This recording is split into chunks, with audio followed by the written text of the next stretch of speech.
नमस्ते, राम राम, जय जोहार, आरजे मनिका का सलाम। दोस्तों, बहुत दिन हो गए मैंने आप लोगों को कोई कहानी नहीं बताई, तो चलिए आप लोगों की ये शिकायत मैं दूर करती हूँ और अब आप लोगों को एक बहुत ही प्यारी सी छोटी सी कहानी बताती हूँ। और ये जो कहानी है ना, ये राजा महाराजाओं के समय की है।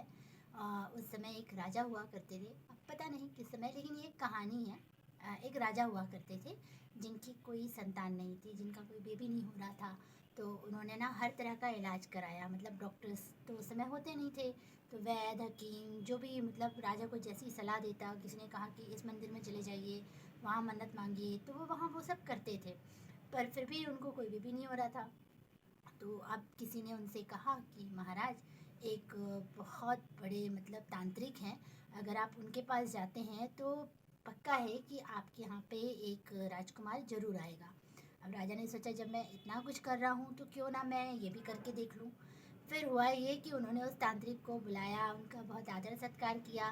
और राजा और रानी जो थे वो बैठे, तो तांत्रिक ने कहा कि ठीक है महाराज, आपको पुत्र की प्राप्ति हो सकती है, पर आपको उसके लिए एक बच्चे की बलि देनी होगी। अब राजा ने सोचा कि एक बच्चे की बलि देना, थोड़ा सा मन थोड़ा सा अजीब सा हो रहा था। फिर भी उन्होंने बोला कि क्यों ना, ठीक है, मैं तांत्रिक की बात मान कर देखता हूँ, हो सकता है कि बच्चा हो जाए, राजकुमार आ जाए। तो उन्होंने ना पूरे मतलब राज्य में ढिंढोरा पिटवा दिया कि जो कोई भी राजा को अपने एक पुत्र को दान करेगा, उस पुत्र के बदले में राजा उससे बहुत सारा धन देंगे, मतलब बहुत सारे रुपए पैसे देंगे, हीरे जवाहरात देंगे। फिर हुआ ये कि अब बाकी लोग तो थोड़ा डर गए, क्योंकि भाई हर कोई अपनी फैमिली से, अपने बच्चों से बहुत प्यार करता है। पर एक बहुत गरीब फैमिली थी। बहुत गरीब फैमिली में काफ़ी सारे बच्चे थे, और उसमें से एक बच्चा ऐसा था जो मतलब संत लोगों के साथ रहता था और भगवान को बहुत मानता था, बहुत पूजता था, और दूसरे कामों में उसका इंटरेस्ट कम था। तो फैमिली वालों ने सोचा कि देखो, वैसे भी हम बहुत गरीब हैं और हमारे इतने सारे बच्चे हैं, उसमें से एक बच्चा अगर हम उनको दान में दे देते हैं तो हो सकता है कि हमारा भला हो जाए। अब उन लोगों ने ऐसा सोचा, और बच्चे को तो उतना कोई जानकारी था नहीं, फिर वो राजा के पास लेके गए। तो राजा ने कहा कि सच में आप अपना बच्चा हमें दे रहे हो?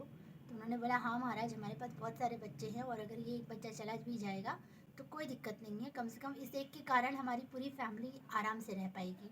तो राजा ने बोला ठीक है। और उन्होंने ना उसको, जो गरीब व्यक्ति था, उसको उन्होंने खूब सारा पैसा दिया, हीरे जवाहरात दी। मतलब अब ऐसा हो गया था कि सबसे अमीर वो हो गया था, मतलब पूरे गांव में बहुत अमीर हो गया था। अब राजा ने बोला कि ठीक है, ये बच्चा आ गया, अब तांत्रिक के पास चलते हैं और विधि विधान शुरू करते हैं। तो राजा, रानी और तांत्रिक सब बैठे हुए थे। फिर अब बच्चा जो था, उसकी बलि चढ़ने वाली थी, बच्चे को भी सारी चीज़ें समझ में आ गई थी।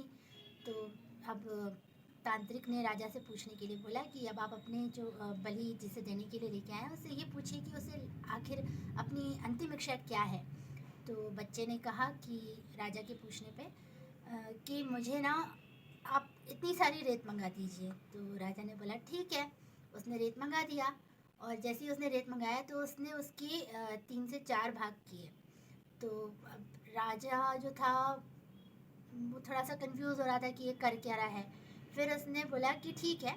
4 भाग करने के बाद उसने 3 भाग को तो लात मार के फेंक दिया, और एक भाग के पीछे वो, मतलब जो उसने एक जो थोड़ा सा रेत का ढेर रखा था, उसके आगे हाथ जोड़कर बैठ गया। अब राजा के मन में ये सब बातें चल रही थी कि भाई इसने ऐसा क्यों किया। तो राजा ने उस बच्चे से पूछा कि बेटा ये बताओ कि तुमने मेरे द्वारा दिए हुए रेत के 4 भाग किए, उसमें से 3 तुमने फेंक दिया, और एक जो भाग था वो तुमने उठा के रखा और उसे पूजने लगे। तो उस बच्चे ने बहुत मासूमियत से कहा कि राजा, ये जो 3 भाग थे ना, वो अलग अलग व्यक्ति थे। सबसे पहले इस तरह की कुरीतियों को जन्म दिया कि एक बच्चे की बलि देने के बाद आपको एक बच्चे की प्राप्ति होगी। फिर उसने कहा दूसरे, मेरे माता पिता, जिनके यहाँ मैंने जन्म लिया था, और उसके बाद भी उन्होंने मेरी कोई कदर नहीं की और मुझे आपके पास छोड़ दिया मरने के लिए। और तीसरी ढेरी थी इस मतलब ऐसे लोगों की जो मतलब बच्चों की कोई कदर नहीं करते, उनको अपना नहीं समझते। इस तरह के तांत्रिक जो होते हैं, इनके लिए मैंने वो ढेरी बनाई थी, ताकि उनको ये समझ में आए कि एक समय के बाद ये तीनों चीज़ें हट जाएंगी। तो चौथी किस चीज़ की ढेरी थी, तो फिर वो बोलता है कि ये भगवान है, जिनको मैंने हमेशा पूजा है। अब मुझे किसी पर विश्वास नहीं, सिर्फ इन पर विश्वास है कि यही मेरी नैया को बेड़ा पार करेंगे। और अगर इनकी इच्छा है कि मैं मरूं तो मैं ज़रूर मरूंगा, और अगर ये चाहेंगे तो मैं बच भी जाऊंगा। अब राजा ने सोचा और ये देखा कि यार इतना मतलब बुद्धिमान बच्चा है, इतना इंटेलिजेंट बच्चा है, तो फिर इसको क्यों मारूं मैं। क्यों ना मैं एक काम करूं कि मैं इसी बच्ची को गोद ले लूं और इसी को मैं राजकुमार बना दूं। हो सकता है आगे भविष्य में ये एक बहुत अच्छा राजा बने, और जैसे कि इसमें क्वालिटीज़ हैं, जैसे कि इसमें गुण हैं, ये लगता है कि एक बहुत अच्छा राजा बन के ही आएगा। तो दोस्तों ये जो कहानी थी, मतलब क्योंकि अब तो वो बच्चा जो है वो राजा बन गया और तांत्रिक जो है वो जेल में चले गए, और इस तरह की जो बातें होती हैं वो ये कि देखो भाई, एक बच्चे की प्राप्ति के लिए या फिर कुछ अच्छा काम करना है तो उसके लिए पहले नुकसान, ये तो गलत बात है ना। तो ये चीज़ राजा ने समझी, और मैं यही कहूँगी कि बाकी लोग भी इस चीज़ को समझें, और किसी भी छोटी मोटी चीज़ का नुकसान करके बड़े चीज़ को पा लेना, ये कोई बहुत बड़ी अच्छी थिंकिंग नहीं है। तो इस चीज़ से थोड़ा सा दूर रहिए, और बस फिर से एक नई कहानी के साथ मिलेंगे, तब तक की दीजिए इजाज़त। नमस्कार।